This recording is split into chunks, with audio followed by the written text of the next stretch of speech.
Yun, at bihira po ako ngayon mag-video dahil trabaho ko po lahat dito. Magkape po tayo. Mag-almusal pa lang po ako.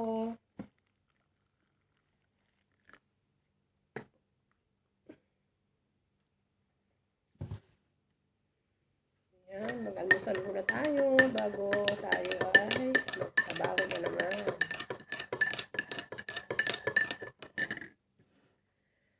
Hello, very loud shout out po. Good morning po sa aking mga viewers.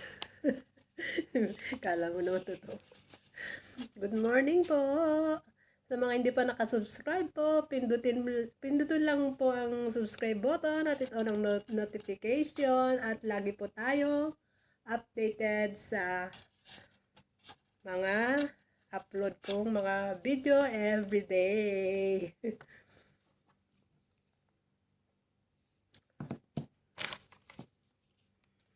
Kumusta po tayo dyan ang aking mga kababayan na nagda-day off? Please, magdala po kayo ng tubig. Ingat po tayo palagi at lalo na po sa mga kinakain natin. Ingat po tayo palagi. Si Teresa po ay hindi pa po umuwi yung kasama ko dahil siya po ay nasa Miri Hospital. Pero kahapon po bumisita po ako. It's okay naman na po daw siya. Okay naman na siya dahil nakita ko po may pagkain na siya doon. Kung may mga pagkain po lang niya ay yung malalambot, kagaya lang saging, robe, at mga jelly po. Excuse me. Tapos po, dumiretso po ako nung binisita po namin siya, dumiretso po ako ng, malapit lang po na po yun sa city, bumili rin po ako ng pagkain ko. Dahil po ay nagugutom. Bumili po ako ng ganito, puto. Dalawang pakete po yung binili kong puto. Ayan. Nabawasan ko na yung dalawa.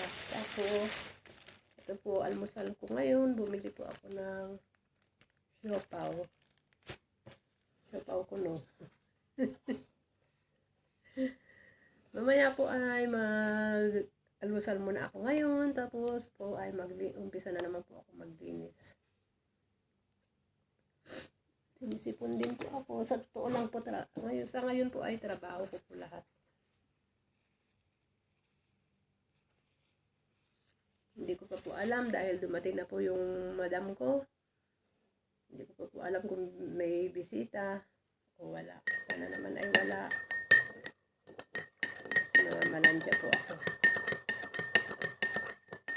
Hindi na po ako pupunta kay Teresa ngayon dahil yan na po ang amo kong babae. Kailangan naman punta pa po ako doon. Pagod na rin po ako.